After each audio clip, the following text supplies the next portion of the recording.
सलाम दोस्तों, स्पिरिचुअल मॉसल्स में स्वागत है।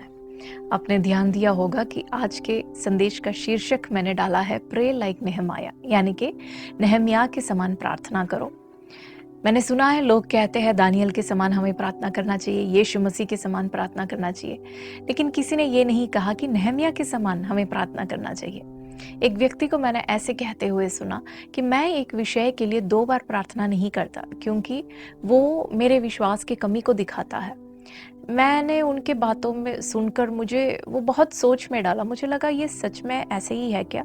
तो मैं वचन पढ़ने लगी और मेरे अंदर से एक गाइडेंस मिला कि मुझे नेहम्याह का पुस्तक पढ़ना चाहिए। देखिए, नेहम्याह के पुस्तक में हम देख पाते हैं कि नेहम्याह जो है अर्थक्षेत्र राजा का जो राजमहल में एक पर्सनल वाइन टेस्टर के रूप में काम करता था।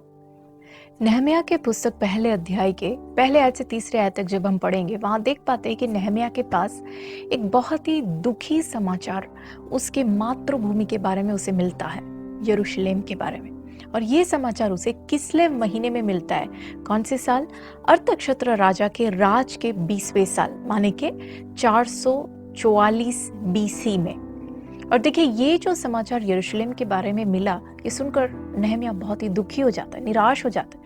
यरूशलेम की दीवार टूटे हुए हैं, यरूशलेम के जो गेट्स है वो जले हुए हैं, वो खत्म हो चुके हैं, और वो जो शहर है उसके ऊपर हमेशा उसके शत्रु आक्रमण करते हैं। नेहम्याह प्रार्थना करने लगता है।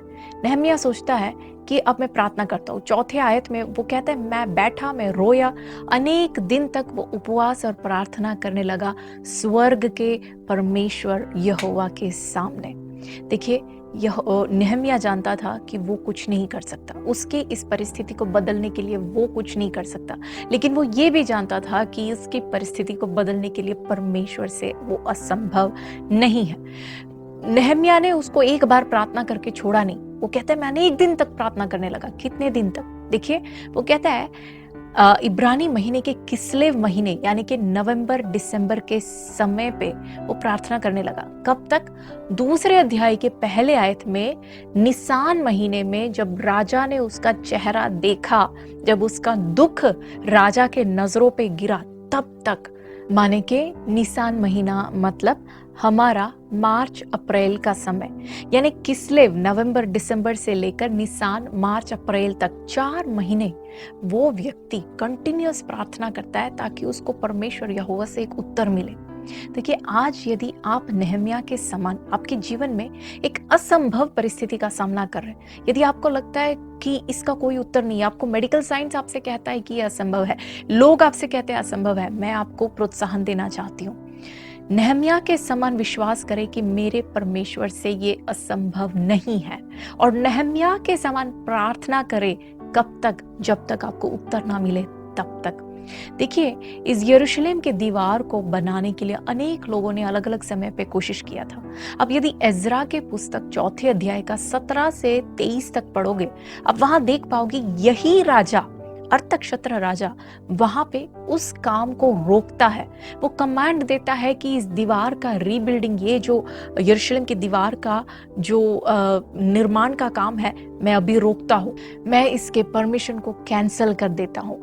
लेकिन देखिए, वही राजा नेहम्याह को ना सिर्फ वो परमिशन देता है, लेकिन उसकी दीवार को बनाने के लिए जितने भी चीजों की जरूरत है, जितने भी सामग्रियों की जरूरत है, सब कुछ ये राजा उसको प्रोवाइड करता है।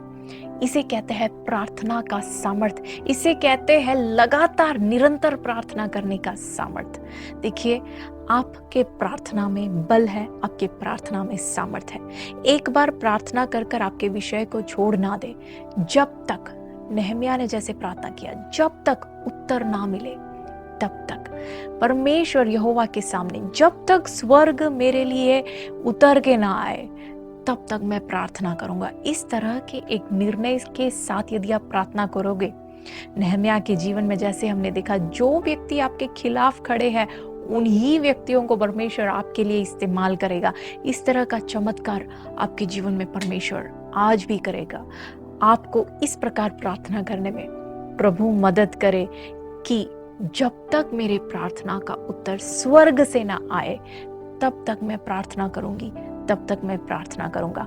आपके प्रार्थना का उत्तर, आपका विजय, आपका चमत्कार आपके लिए आ रहा है, आप उसे पाए। प्रभु आप सबको आशीष दे। God bless you.